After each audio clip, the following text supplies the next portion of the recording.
Good evening. Welcome back to another Vintage City Group session, and we are fast approaching Christmas, and what a fun time of year! I want you guys to remember the last Sunday of the year.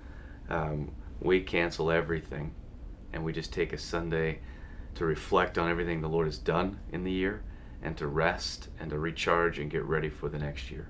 So all of our volunteers, we just tell them sleep in, have fun, and we're excited for that. Love being able to do that, and that was really birthed out of some of you know I own an audio sales installation company, and so I have the privilege of traveling around the United States and working with houses of worship all over the country.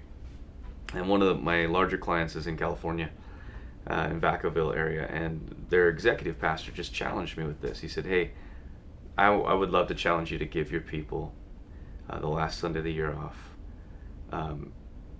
And traditionally, he's like, it's the biggest giving Sunday of every year. I feel like it was almost a prophetic moment. He's like, I just feel like I'm supposed to challenge you to rest in God and bless your people, to go rest. All your volunteers that have worked so hard. So we started doing that and just love it. We're like, it was one of those instant moments like, that is wisdom. I'm going to hear that.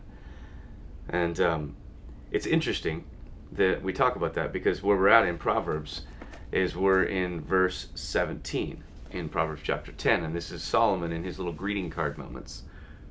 Verse 17 says, people who accept correction are on the pathway to life, but those who ignore it will lead others astray. And so I took that little moment when my friend Mark challenged me that was a moment of coaching and correction from someone that was older in the kingdom and had been around and seen more than I have.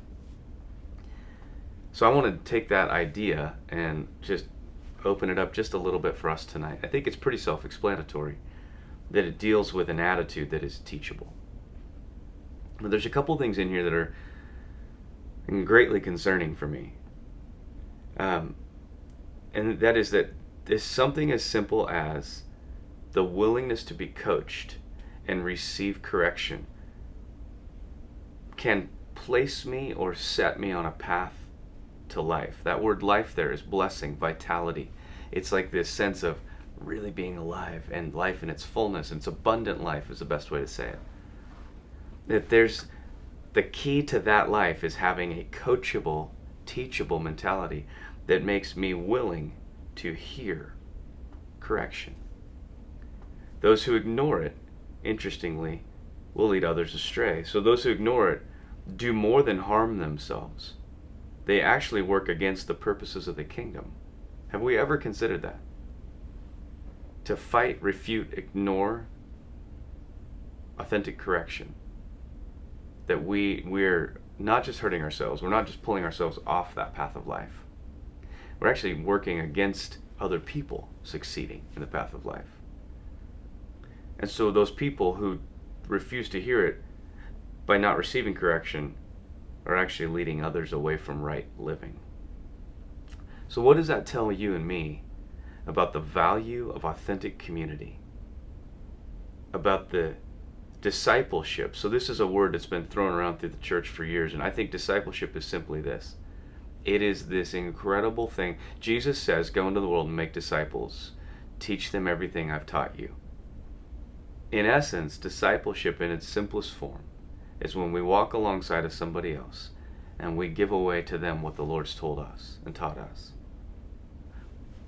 Someone receiving that takes it, hears it, senses the wisdom in it, and has that life-altering moment. They say, you know what, I need to put this into practice. Discipline is not easy, never is. It's always an intentional decision to value the benefit of what's been said to me over my desire to live in the moment. But when we do that, when we accept correction, it propels us onto this path of life. So I would ask a couple questions. Are you developing relationships in your life where you're giving someone the right to speak into your life?